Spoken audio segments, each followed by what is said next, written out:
حلق دود دود دود. اخطاء باب الحارة هالمرة كمان. الباب هيك حمار عم بحكي لا عيب بس عم بحكي. الباب مثل القلب، بتحس هيك الاحمر تبعه بوب بوب قلب. هلا احكي صوت.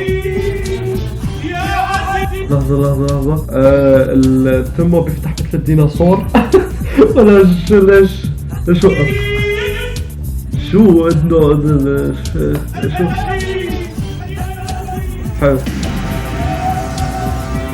حلو عرفت.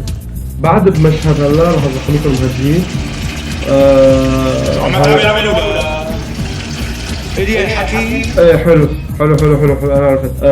دقنه لابو غالب طولت بعد المشهد، وهذا الشيء طبيعي. الانسان بيكبر مع العمر، يعني هلا شوفوا الاذنين والانف اكثر شيء بيضلوا بيكبروا مع الانسان. فالواحد بيوصل لل70 بيضلوا عم يكبروا. العين بتوقف مثلا، تلاقي الكبير انه هيك وصلت ما شاء الله، وانفه هيك صار لانه دائما بيكبروا. فاذا كبروا اذنين الواحد بيطير فيه، عرفتوا كيف؟ والانف نفس الشيء بيصير ابو غالب كبرت دقنه، فممكن انه يعني هذا خطا مزبوط. ايه فصح حطوا لايك هذا المطلوب. يلا باي، سلام عليكم.